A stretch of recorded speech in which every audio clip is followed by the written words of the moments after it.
And as you heard from his intro, my guest today on the Parra podcast played 261 first grade games for Penrith, Cronulla, the Sydney Roosters, the Gold Coast Titans, and the club that I love, the Parramatta Eels. Also represented New South Wales in State of Origin. 3 games also for New South Wales Country. Had a pretty good goal kicking record as well, 81%, and scored 92 tries. Welcome to the Parra podcast, Mr. Michael Gordon. Thanks for having me. Not a problem. Now, born in, I think, Cooma and moving to the north of New South Wales to Cabarita. What was growing up like for yourself? So we moved to Cabarita Beach in 1989, and it was good. It was simple, little fish, little surfing village. Basically just surfed and skated and played footy and acted like kids. And it was a good time to grow up. Early '90s. Really great place to grow up, and got many great childhood memories up here. So then, obviously, surfing was high on the radar as kids. How did rugby league find you, or did you find rugby league? Well, my mum tells me the story that she wanted to put me in soccer, but I would just run around the house tackling her the whole time. So she basically put me into footy, and I was just one of them kids that I was obsessed with footy. And when you start in the under sevens, we used to my junior team wore Raiders outfits, and I never really had a team growing up, so I sort of semi followed the Raiders then. And I was just one of them kids that would watch the old Winfield Cup Oh, yeah. VHS on repeat, 24/7, and I was footy obsessed. But I also I grew up surfing and boogie boarding and skating and all that. So it was good to do all sports really. So you mentioned the Raiders there. Who were your favourite players growing up to watch? Well, I was a halfback growing up, so Ricky Stewart was my favourite, Yeah. and but that was like a great era of Panthers, Canterbury, Canberra, North Sydney, the Broncos, so many legends of the game, and that's what I sort of grew up watching that style of footy, and it was great. Then living up north, how did you end up at the Panthers to make your first grade debut? So I went down when I was 18. I got picked to go down to play for West Tigers, and I would have been it was Western Suburbs because I would have been Jersey Flegg because I just turned 18. And I lasted a week in Sydney and couldn't Okay. handle it and moved Yeah. back up. And that was my footy dream over, really. So just continued playing for the local teams and stuff, and then went up to Burleigh to try and trial out for the Queensland Cup team because obviously Queensland Cup was a big solid comp up here, and there was no Titans then or anything. But just sort of if I'm going to have a crack, this is probably the way to do it. And didn't get picked up by Burleigh, so I went to Tweed, who was closer anyway, so that worked out better. And Yeah. just played A grade the first year. I played one game of Queensland Cup and got dropped, and then the next year sort of started in A grade again, and then I got called up maybe halfway during the season, and I was playing in the centres at the time because I was slow when I was a kid, but as I got older, I got a bit of speed, must have had a growth spurt or something like that. And, Yeah. and then, the year before, one of the boys I played with, Luke O'Dwyer, went to Parra Oh, yeah. for a train and trial sort of gig. And when I was actually playing really, really well. And that was sort of an option to come to Parra and do a train and trial. And then, they used to televise. Sorry, my dog's just barking. That's all good. They used to televise one game a week on ABC TV, and we played East Brisbane, which used to be Johnny Lang's former team, and Okay. Yeah. I had a really good game, and that just sort of got the ball rolling, and then all of a sudden Penrith offered me a 2-year deal. So Ah, nice. Now, your first grade debut was against Cronulla. What do you remember about your debut game for the Panthers? What stood out for you? well, the thing that stood out the most was I found out about 3 hours before kickoff, so Oh, wow. which was probably ideal in a way because Okay. I debuted the same game as Paul Adon. He was a hooker, a little PNG hooker, Yep. and he knew all week he was playing. So, he had all week to prepare and get nervous and get the family and all that sort of stuff. And I was actually having a shower and getting ready to go down and play reserve grade and got the call saying, no, you're playing first grade tonight. And I'm like, I thought they were just taking the piss, you know. So I had my shower, went down, getting ready as if I was playing reserve grade. And they're like, Yeah. nah, I think Mark O'Halloran couldn't pass a fitness test that day or something. So I was last man standing, basically. Ah, nice, nice. Well, a couple of weeks later, you score your first try against Parramatta. Um, just what was it like playing against Parramatta during your career, particularly when you were at Penrith? Oh, the Penrith and Parra clashes were always just, packed stadiums. It was, they're two fierce rivals and, Battle of the West, all that sort of stuff. And I do remember my first try because it was Jared Haynes' debut game for Parra. Okay. And I scored against him. So that's probably the only time I got one over him in my whole career. So, that was my first try. And, but yeah, I just remember that, particularly Parra and Penrith, they were always just like, semi-final, like they were just so intense, and the crowds were always massive, and it didn't matter where either team was sitting on the ladder. It was just always such a tough game. Is there any particular Parramatta Penrith game that stands out, or is it just that one where you scored your first try? Oh no, that I had so many great games against Parra, and even when I was playing with Parra against Penrith, but not like they were all just equally stood out. I think there was one at Penrith Stadium where I scored maybe one or two tries, and I think we ended up coming from behind to win. But a lot of the times in those derbies, I generally was on the losing end, so I tried not to remember them. So, what was it like playing for Parra against Penrith? Was there an equal sort of dislike for the other side, or Well, for had it me, changed by then?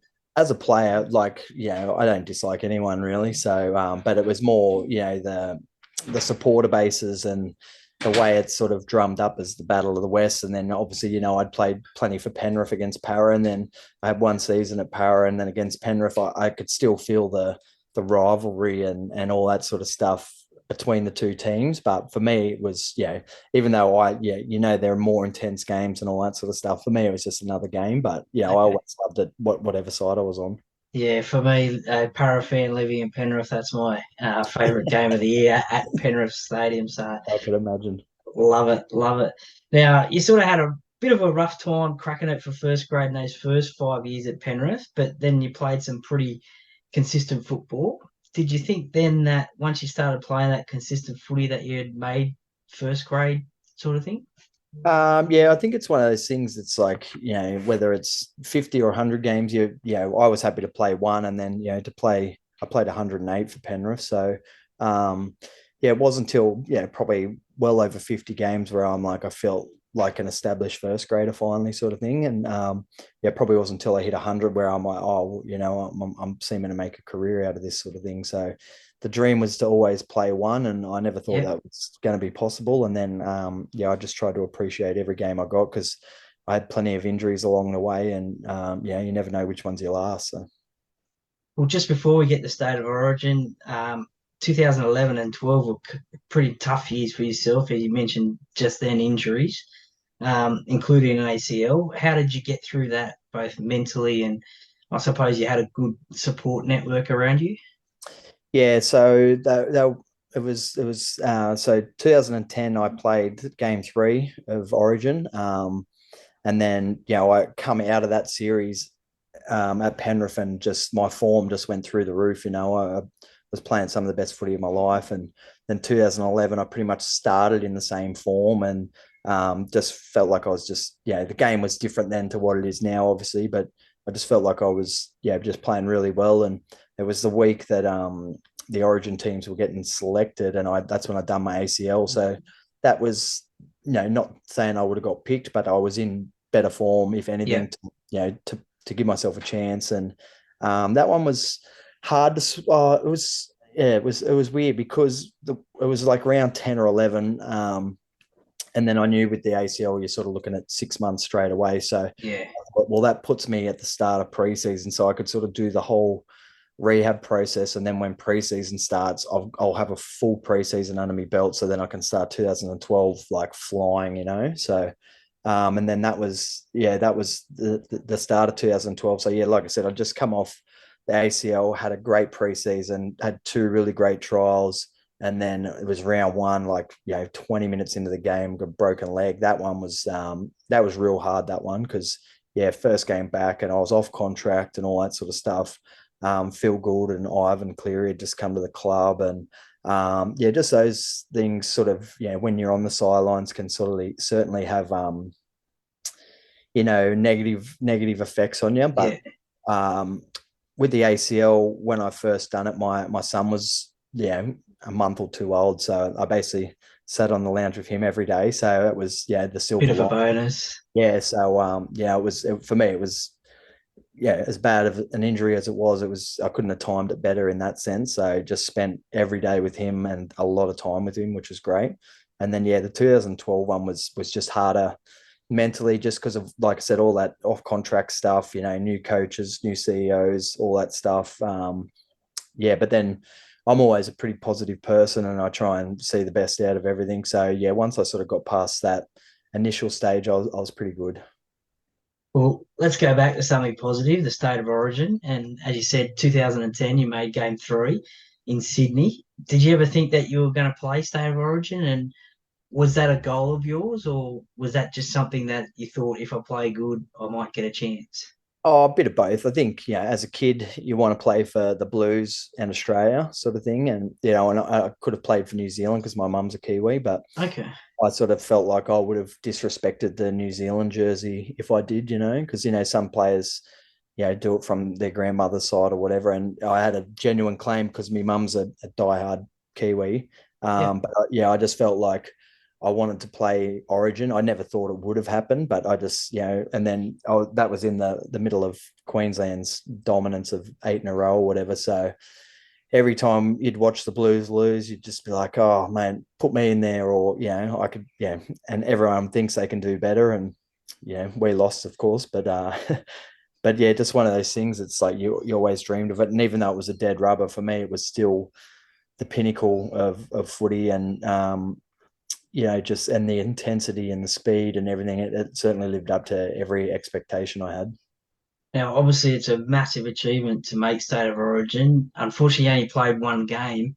Is that a disappointment during your career, or do you think maybe because Well, of 11 and 12 I look played a at part? well, that was basically had two season-ending injuries. So I look at it that it's rare for people to play first grade, and then to play Origins even rarer. So I was fortunate enough to play one, and maybe unfortunate not to play more. But I back on the back of two season-ending injuries, I'd sort of put myself probably off the radar for a while after. Okay, yeah. Now, coming off contract at Penrith with those injuries, and then Cronulla pick you up. Uh, was that the only choice that you had, or you wanted to go there because of the beaches? There's a bit of that. I could have stayed at Penrith. I had an offer to stay there still, but there'd been a few years before where I felt like I could have got more money and I didn't, and that sort of stuff. And I was always one of them people that once I sign a contract, it's done. Like Okay, yeah. I can't sit there and go, well, I'm playing better, I deserve more money. It's like, no, I signed the contract, so I'll honor it. And I suppose the opportunity, I think, because I'd been at Penrith 8 years, and I think I needed a change personally. And then I got a 3-year offer from Cronulla, so it was like, moving to the beach, that sort of stuff. It just made sense at the time. What do you think was the main difference between the Penrith team and the Cronulla team at that time? Not a lot. Like, cause at Penrith we were sort of, not a battling club, but we were sort of battling at the time. They're not the powerhouse they are now with the academies, and they always had the junior talent and that sort of stuff. But we were, we weren't. We were, 2010 we finished second, but there was a couple of years where we got the wooden spoon or close to it, and then Cronulla was sort of the same position. They were getting better every year, and they were always just sort of that real gritty, grindy sort of team. And I thought, well, there's nothing flash about my footy, so it might suit me down there. Was it hard to concentrate on your football with all the ASADA stuff that was going on at the time, on and off the field? Oh, well, yeah, because when we got there, none of that had come out. So it was, a few weeks into preseason when that all broke loose, and that went on for 2 years. So it obviously affected the players that were still there and the coaching staff that were there and, support staff. And you could see it was just an absolute circus, like ridiculous. Yeah. And obviously the AFL went through the same thing. And yeah, just remember like every day at training, just the amount of media and all that sort of stuff. But it actually made the playing group and everyone involved a lot closer, because it was there was times where there'd be little bits of segregation because it'd be like that crew who was there would have to go have meetings and stuff, and the rest of us sort of twiddling our thumbs. But Yeah. overall, as a club, well, it nearly broke the club, but it sort of certainly brought the playing group and everyone closer together. And Shane Flanagan was the head coach at the time. Yep. We see him back next year in the NRL coaching the Dragons. What was Flano like as a coach? Yeah, I always got along with him really well. He had some really good assistants there, but obviously he took him to the premiership as well. So I think and that was just the most amazing thing for the club. And as Penrith and all of them are, it was such a real community club, and there's just so many people behind the scenes that when you see that sort of stuff, you can't be nothing but happy for them and for the club and that sort of stuff. Did you feel you played a little bit of a part in their success in winning the premiership? And could you sense that something was maybe brewing a little bit by 2016? Oh yeah, I certainly didn't play a part in the year they won the GF, but in 2015, even with the Asada stuff, we finished fifth, and mate, I thought we could have won the comp that year. Yeah. 2014, we got the wooden spoon, and then 2015, we finished fifth again. We should have finished fourth, but I hit the post for a conversion, so it made us finish fifth. So, but again, even that year, 2015, we were capable of winning the comp, and we went up and got rolled by the Cowboys pretty convincingly, who went on to win the comp. Always probably a little bit of a consolation when the team that beats you goes on to win the comp, I guess. Yeah, you can look at it at the time, you're not happy about it, but no, definitely not. How did the move to Parramatta come across in 2016? It was Peter Sharp who took over for Flano when he was sort of stood down. He went over to Parra as recruitment guy, and there was talk of me going over potentially mid-season in 2015. Okay. And then that sort of didn't happen. But Sharpie was like, no, we sort of, because Gutho was there, but he was sort of, the young kid coming through. And I think they just wanted, I was an old fart at the time. So they just wanted someone with a bit of stability and that sort of thing there. And it was just purely conversations with him and Brad Arthur, and made the move over there and back out to the glorious West. And again, I had such a good time there, but again, drama followed me there with the whole salary cap thing again. Or was it, no, was it, I don't know. It was something salary cap. Taken office for something that happened 4 years ago. And we're just like, bloody hell, like I can't catch a break at the moment. Yeah, definitely. I think that news broke on my birthday that year, and great birthday present, that one. But you guys would have made the semi-finals if you didn't have those points taken off. So good year, and we played such good footy the whole year. Like I think we would have finished fourth or fifth with the amount of wins we had. But starting on -12 is always going to be hard to catch up. So, again, I just had so much fun there, and great bunch of blokes. Great coaching staff. Actually, the assistant there, Steve Murphy, he was my coach at Tweed when I played Queensland Cup. So okay, it was good to come full circle with old Murph. He's a legend. Yeah, no, he's still there under BA. Yeah. I see him got a funny Steve Murphy story? Oh, probably none that could go out in public. He's just such a good bloke, and he's just always a larrikin, and he hasn't changed since I played with him in 2003 and 4. He's still exactly the same. He's just a really good, genuine bloke. I think he got in trouble. Was it last year, running across in front of the post when Nathan Cleary was taking the kick, I think. Not at all, His boss, Brad Arthur, what is he like as a coach? And do you think he can take Parramatta to a premiership? For sure, mate. He was, really good. He's obviously got a real hard edge to him, but his understanding and his knowledge of the game is, second to none. And they're bloody close last year, and they've got all the makings of a great side. It's just, for whatever reason, they just seem to be falling at the final hurdle. And at the moment, there's a good reason with that Panthers team. No one can stop them at the moment. But yeah, I think that mate, they've got everything there to definitely win a comp. Yeah, because he played apparently such a big role in that 2016 salary cap drama, trying to hold the club together and get the players on board and concentrate on playing. You had, as you mentioned, Clint Gutherson there. He's now the captain of Parra. Could you see his, at a young age, could you see his leadership qualities Oh, for at the sure. club?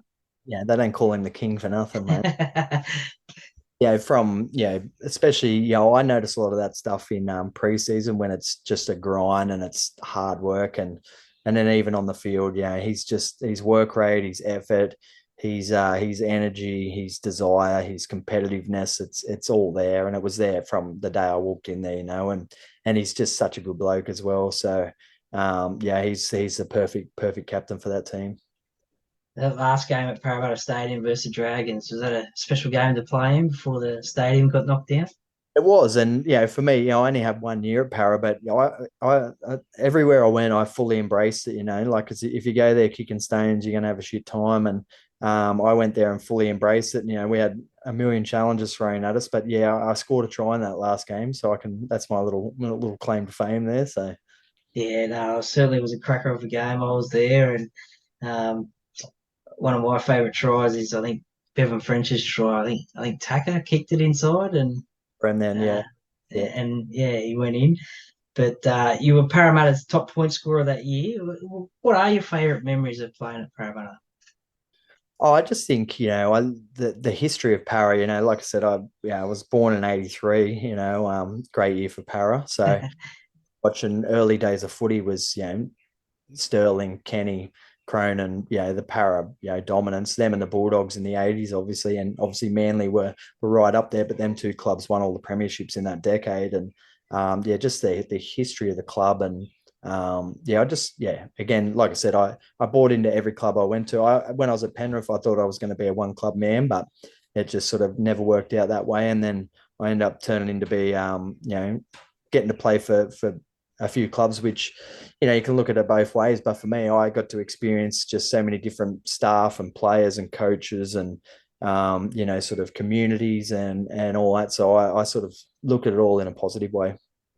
Do they teach you the history of clubs when you go to them for new players? Some do. I'm sure they're probably better at it now, like Okay. especially like Parra. I know when I went to the Roosters, all new players, we had to do a history lesson with Trent Robbo, Okay. which was really good. Just the history of not so much, well, not just the Roosters club, but the area of the eastern suburbs themselves and all that sort of stuff. And that sort of stuff I really enjoyed as well. So again, just buying into every club has their own identity, and if you're not on board, then there's no point being there. So Well, speaking of the Roosters, you went there after Parra on a 1 year deal. Uh, did you leave Parra because of the salary cap drama, or they only offered you 1 year? because they basically would told me that they wanted Bevan to be the long term Okay. back, and again, I didn't care if I didn't play fullback; that wasn't an issue. But the Roosters needed a fullback at the time, so I was like, oh well, pack the bags again and move on over. And again, went there, fully embraced it, and absolutely loved it there. Just again. Obviously the coaching staff, and Robbo is one of the best coaches of the modern era, but this the support staff, and this one thing every club does really well is their welfare people and all that. Like they just make everything as easy as possible for you. Like when you're moving, your family, your kids, and getting houses, schools, all that sort of stuff. Like they do so much for you, and they're the people that always hold the most special place in my heart. Is all the support staff, the behind the scenes people. So. Yeah, no, they play a massive part in rugby league clubs, no doubt. wa- was it only 1 year at the Roosters to make way for James Tedesco to come into the Uh, side, or Signed after Tedesco had signed, so I'd re-signed at the Roosters. So I was going okay, to wing center off the bench. I didn't really care. I just loved the club so much, and I knew like we lost in the preliminary that year, and again I thought we could have won the comp that year. And I was like, and then with Tedesco coming, I'm like, oh, once Robbo gets his hands on him, he's gonna just go even better than what he was, And I'm like, no, they're gonna win the comp, and I'm obviously at the back end of my career here. So I'd re-signed knowing Tedesco was coming just because I knew what position the club was in and how good they were going. And then I made more of a family decision to leave because I had re-signed and Okay. asked for a release or break contracts and that. But then they offered to come to the Titans because I obviously just lived down the road. So Yeah. to move where I grew up, and they were offering me 2 years up there, and I'm at the end of my career, and for me it was all right. Well, I've got 2 years to bust my ass off, but also settle back into my local community and sort of look at life after footy. Yeah. Well, as you mentioned, you signed with the Gold Coast. That must have been good to get back up near home and play first grade rugby league. Yeah, like because we bought land up here in 2014, and all my mates built a house for me. Oh, And then nice mates. see, I paid them. So, Yeah, yeah, yeah, yeah. but no, because all my mates back home are all tradies. So I'm like, well, I'm going to use Handy. know and trust. So, built our dream home back up here and moved straight in. My dad was living in there at the time, so he wasn't too happy about getting kicked out. But so I moved back there, and the drive up each day was like 40 minutes. So I was like, mate, I'm happy driving home each day to where I grew up, and kids getting a chance to grow up where I did, and all that sort of stuff. And yeah, for me, it was just a fitting way to finish. The Gold Coast has got a little bit of a sort of a bad rap, sort of in terms of they haven't reached their potential in terms of obviously they made finals, but they haven't made a grand final yet. It's a tough place to play up there, but no doubt next year with Des Hasler heading up there, how do you think they'll go next year with Des going up there?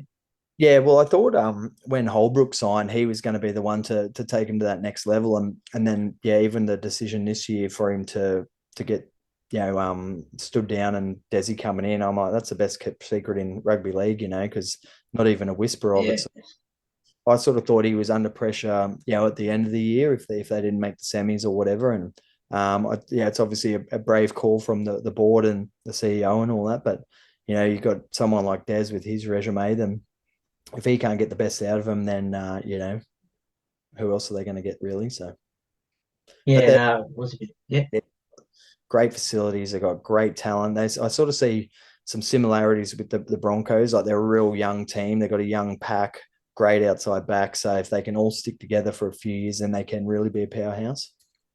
yeah. Well, definitely they've signed Big Tino and David Fafita for a few more years, and obviously Des coming on board as well. So the only thing I don't like about the Titans is their grounds out the middle of nowhere. It's in You know, the middle of the Gold Coast. yeah, I know, but you could travel out there to get there. But that's all good. That's all good. My Yeah, auntie lives out on Palm Beach, so I just stay with her and yeah. she Well, drops me in. that's the best way to do it because there's no parking there. It's a nightmare to drive to, but everyone sort of seems to park wherever and catch the train in. But right in terms of stadiums and grounds, it's one of the best in the country. It's just the best field. So Why don't they sometimes not open up the ends? They're just not getting enough they're supporters there, or doing that with the soccer. I think or the football. I think the consistently the last sort of 5+ years that it's never the ends that are closed off sort of thing. It was I don't know, or maybe there was always one. I think actually there was one end that was always closed off, but they seem to be pretty consistently getting decent crowds in there now. So yeah, let's certainly hope so. Uh, did you know that at the end of your career, playing career, that it was time to finish, and was it disappointing to finish on a wooden spoon note?